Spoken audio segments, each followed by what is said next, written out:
This is Dr. Lou Sella, sport and performance psychologist. And boy, this was a video. I remember I put this out a couple of years ago, and boy, it was popular about Midline Zone Dive.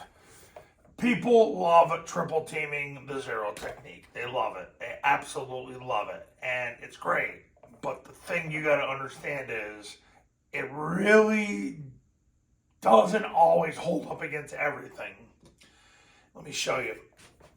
All right, so this is against a triple stack defense, which used to be a front that people 10 years ago, 15 years ago, people would be like in fear of, like it was the scariest thing in the world. So what would happen on Midline Zone Dive, like with Air Force, and Army ran this years ago too. The center snaps the ball, he posts the zero. The two guards come down. They get their near knee in the crotch, their hand to the stomach, forwards, northbound steps, and you get yourself a triple team on the zero. And coaches would start to get very aroused seeing that. The tackles, because the guard was uncovered, they could go straight to the mic. She'd end up with two on the mic. So that's pretty cool too, right? Yeah. The A-backs do what they do on zone dive. They wedge with the tackle. They two-hand slam whoever shows. Nobody shows. They go second level. So they're really kind of taking like a wide step and then going. But remember, they're going to be on the tackle's left hip. So this is not always drawn to scale. So basically, number one comes down. They take number one. Otherwise, they're next level. The backside receivers, what they would do is they'll block basically the second level. And in this case, they'll just block the two stacked backers. Now, it's like you have two play sides. The quarterback would take the snap, he would jump back and point the ball. You would declare the play side to be the right, but it doesn't matter for everybody else. You're basically doing the same thing on both sides. Quarterback takes the snap, jumps back, points the ball. B-back sprints through the ball, sprints through the play side, hip of the guard, sprints through the end zone, and it's like, wow, we got three on the nose, we got two on the mic, we might even get more with the A-backs depending on what number one does on both sides. We got the receivers that are basically coming in to block, and all is well in the world. That's great, but what happens when you get an Eagle defense, a Bear defense, or any type of TNT situation? See, this is why you got to think everything through. So, here's what happens. Yes, you get the triple the nose, and I know it's oh so exciting, but the problem is because you got the guards covered, you got to down block them.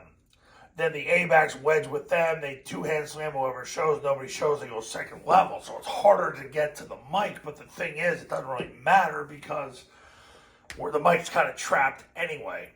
The receivers, this actually is not drawn to scale. The receivers block down. The quarterback takes the snap, jumps back, points the ball. The B's got to sprint through the ball. Now he's got to sprint through the play side hip of the tackle.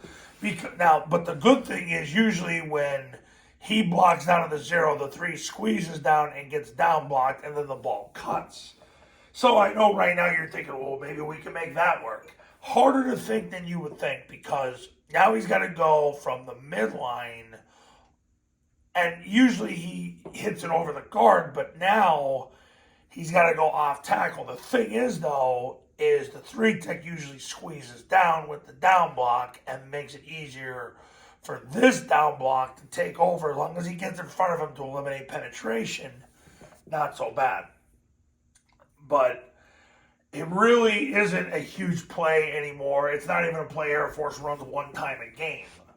But they did run a lot of it in 2020 during the pandemic year. Or I shouldn't say a lot of it, but they ran more of it.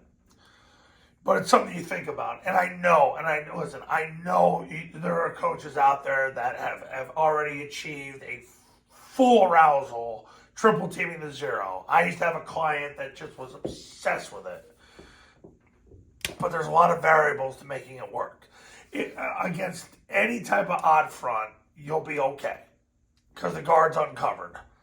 The problem is against a zero technique with a B-gap defender, whether it's a 2, 3, 4 eye, it's more challenging because the tackle doesn't have a clear path to get to the second level. And that's really what makes it go.